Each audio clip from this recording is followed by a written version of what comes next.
All right, welcome to another deep dive. And today we're tackling project contracts. Oh, exciting. Yeah, and this one comes from a listener who sent us a bunch of practice exam questions Right. about strategic program leadership. So Okay. pretty high-level stuff. And I got to say, I was looking through these and I thought, wow, this is some pretty serious material. Yeah, absolutely. We're talking EPC contracts, feasibility studies, all that fun stuff. Yeah, the backbone of a good project, right? Absolutely. So we're going to sort of deep dive into these Okay. practice questions. Sounds good. And hopefully you at home can play along and test your knowledge and Yeah. maybe even learn a thing or two because, this stuff might seem a little dry at first, but trust me, Right. it's actually super relevant to your career growth. Oh, for sure. Understanding these contracts, it can be a real game changer, whether you're, leading a project or just working on one. Yeah, and especially as you climb that career ladder. Mhm. I mean, it's the difference between, kind of going in blind Yeah. and really knowing what you're doing and what you're signing up for. Yeah, exactly. Yeah.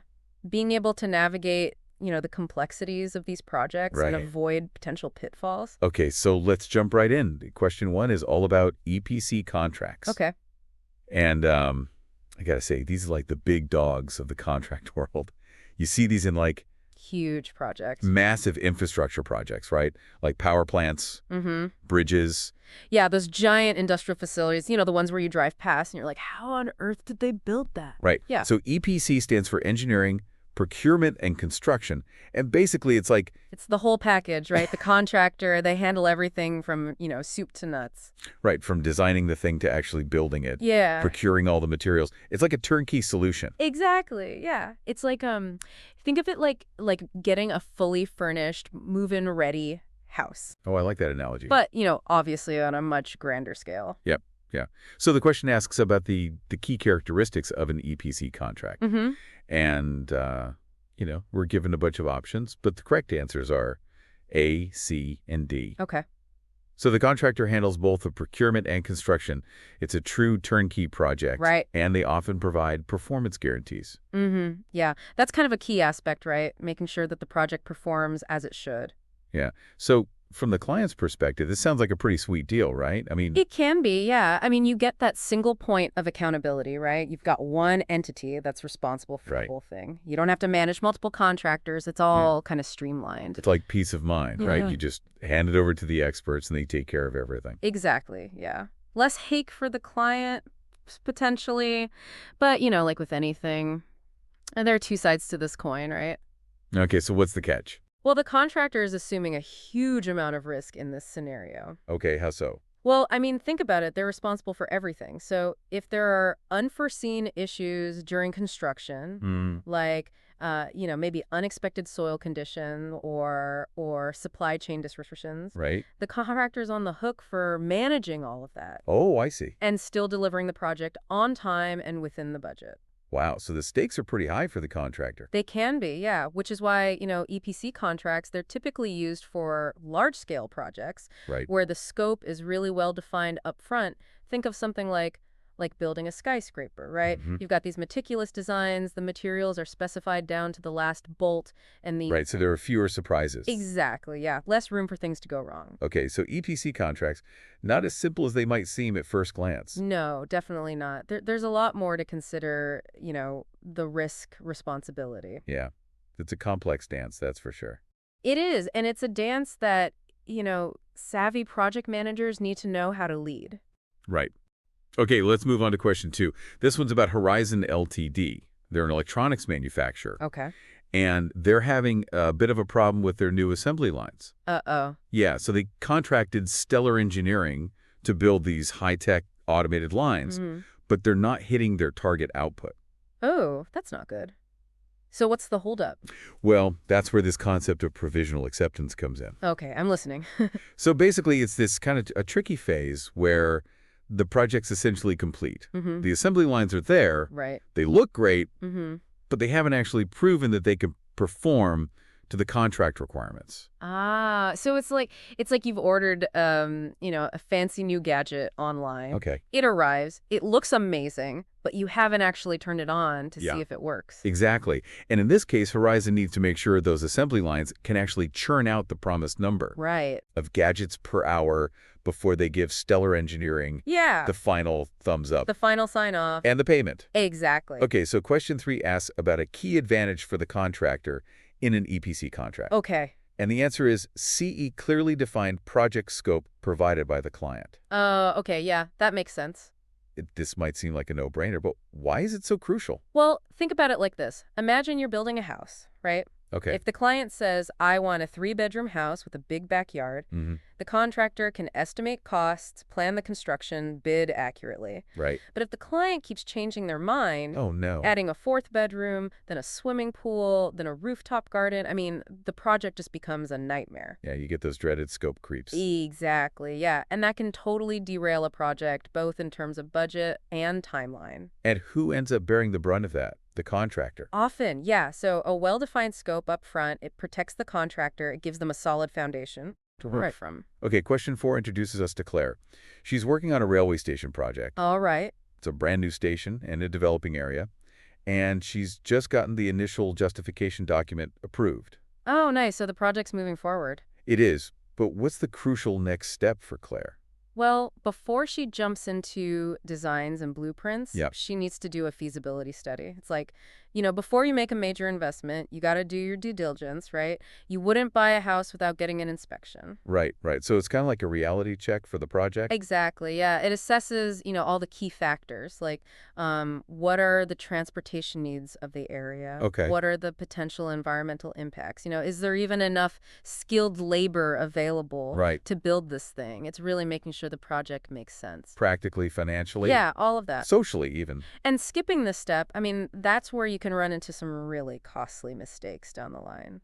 Oh, I can imagine. Imagine, starting construction Yeah. and then discovering the soil is unstable. Oh, Or no. there's a protected species of bird nesting nearby. Yikes. Yeah, it can turn into a real disaster. So these feasibility studies are all about mitigating risk Absolutely, yeah. Making sure you've considered all the angles. and potentially even identifying alternative solutions, right? Exactly, yeah. Maybe a light rail system would be more cost-effective than a traditional railway. Okay. Or a different location might have, fewer environmental impacts. Okay, question 5 is a quick one about those professional industry bodies. Right, those organizations that, kind of set the standards, Yeah. provide training, and champion good practice. Exactly.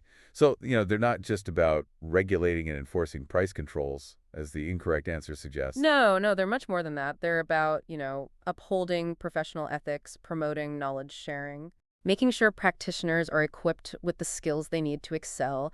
They're kind of like the guardians of quality and integrity, right? Yeah. Within their respective industries. And for aspiring project management professionals, Mm-hmm. these bodies can be a real gold mine, right? Oh, yeah, absolutely. I mean, they offer professional development, networking, staying up to date on industry best practices. Yeah, it's like a support system, right, for Right. your career. Okay, so let's breeze through questions 6 and 7. These are about specific types of contract. Okay. NEC and FITIC. Right. So NEC is popular in the UK, Mm-hmm. while FITIC, which is often called the Yellow Book, Oh, yeah, the Yellow Book. is used internationally, especially for construction projects. Mm-hmm. Choosing the right contract is kind of like choosing the right tool for the job, right? It depends on the project's location, complexity, all that. Yeah, absolutely. I mean, these standard forms of contracts, they provide a really solid framework, right, Right. for managing complex projects. Okay, so let's tackle question 8. This one throws us back into the world of fixed lump sum contracts. Okay? The ones where the price is set in stone. Right. Up front, no surprises. Well, hopefully no surprises. Right. But the question is, can that price change after signing? And the answer is D. Okay. No, unless specific variation clauses allow for changes. Yes, those variation clauses. They're like the escape hatches, right? Exactly. So fixed lump sum contracts are great for clients because they provide that upfront price certainty. Right. But we all know projects rarely go exactly as planned, right? Oh, absolutely. I mean, there's always something that comes up, some unforeseen. Right, some curveball. Exactly, yeah. That's where those variation clauses come in. Right. They're like built-in safety valves, right? They allow for adjustments Mm-hmm. when those unexpected circumstances pop up. Yeah, think about it like this. Imagine you're building a house, right? Okay. And you discover, a a hidden underground spring where the foundation's supposed to go? Oh, no. Yeah, that's definitely not something you could have anticipated in the initial contract. Right, right. So a variation clause would allow for adjustments to the contract price, maybe even the timeline, Mm-hmm.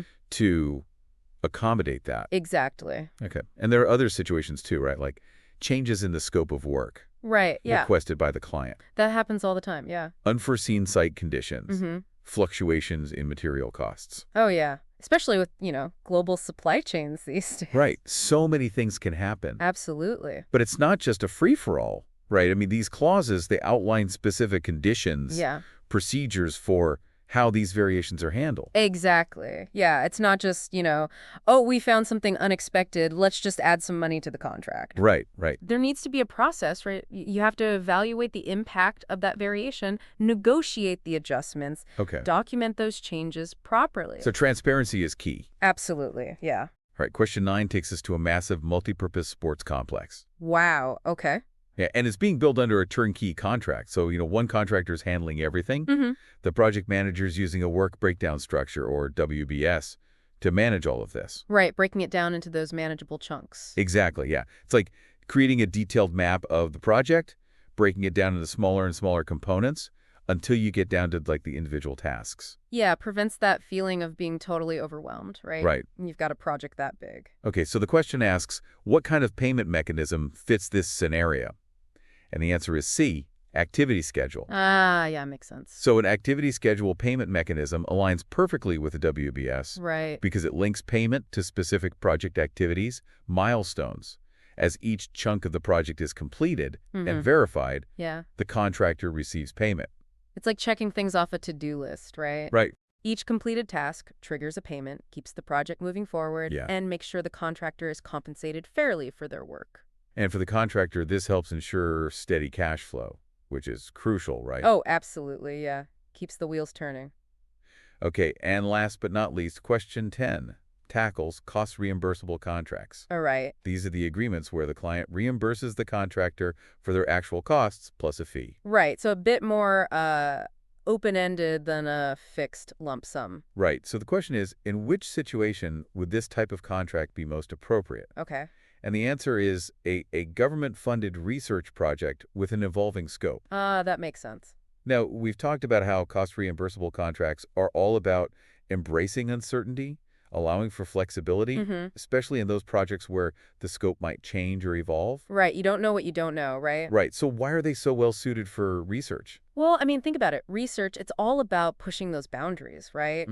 Exploring new frontiers. You're trying to make discoveries that could change the world. Right. It's inherently unpredictable. So Exactly. trying to nail down a fixed scope up front could really stifle things. Oh, absolutely. It'd be like, putting blinders on the researchers. Right, right. So a cost reimbursable contract basically says, hey, we trust you, go explore, and we'll cover the costs as you make those breakthroughs. Yeah, it's a partnership, right? Based on trust and a shared passion for innovation. So even though it might seem riskier for the client because they don't have those fixed price up front, it can actually be the key to unlocking some amazing discoveries. Absolutely. Yeah, sometimes you gotta embrace that uncertainty to really achieve those breakthroughs.